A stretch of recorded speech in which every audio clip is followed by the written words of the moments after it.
My name is Daniel Carter.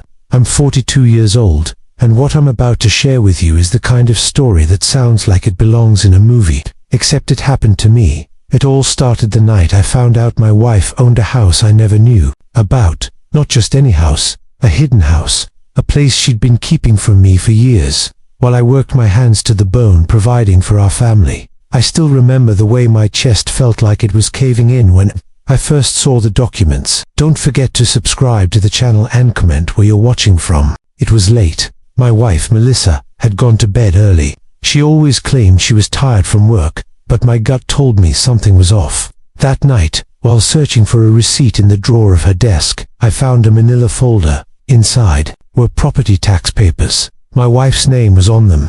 Melissa Carter, paid in full. A house purchased 5 years ago. The address was in a different part of town, not too far, but far enough that I'd never randomly pass by it. I felt sick. For 15 years, we'd been married. I worked 2 jobs at times to keep us afloat. We lived in a modest house, pinching pennies, while my wife often complained that money was tight. Yet here she was, secretly buying and maintaining a house. I stayed up all night staring at those papers. My mind spun with possibilities. Was she hiding money from me? Or worse, was she hiding someone else? The next morning, I casually mentioned the street name I'd seen on the papers. Her face went pale. "Oh, I don't know what you're talking about." She, S-T-A-M-M-E-R-E-D. Melissa had always been quick-witted, always had an excuse ready. But this time, her eyes gave her away. I didn't press her, not yet. I wanted her to keep thinking I was clueless.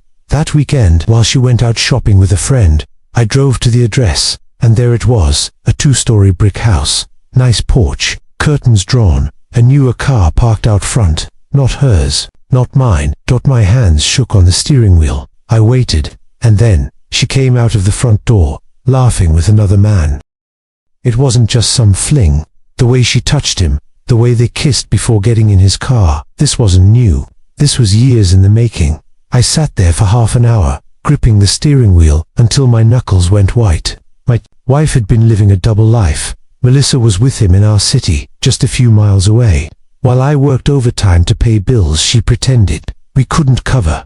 The anger nearly made me storm out of the car and confront them both. But something inside me whispered, "Not now, wait." And that's exactly what I did. For the next 3 months, I pretended nothing was wrong. I cooked dinner with her, slept beside her, kissed her goodnight, but in secret, I collected every shred of evidence. Pictures, videos, financial statements, conversations I recorded when she slipped up.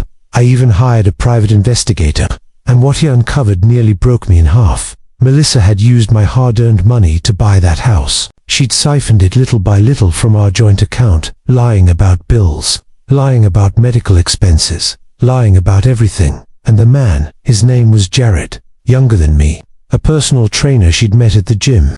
They weren't just having an affair. They were planning a life together. 3 months later, on our 16th wedding anniversary, Melissa sat across from me at dinner. She smiled, raised her glass, and said, "To us." I clinked my glass against hers, smiled back, and slid a neatly folded document across the table. Her eyes flickered down. Divorce papers, her face drained of color. "What is this?" she whispered. "That," I said calmly, "is me finally taking back my life. I know about the house. I know about Jared. I know about every dollar you stole from me." She opened her mouth, but I cut her off. "And here's the best part," I continued. "Everything you thought you'd hidden, it's all in these files, and my lawyer has copies. Which means when this goes to court, not only will I get the house, but everyone will know what you did." She shook her head in disbelief, tears filling her eyes. "Daniel, please," I stood up. "Save it for Jared." Fast forward 6 months. The court sided with me.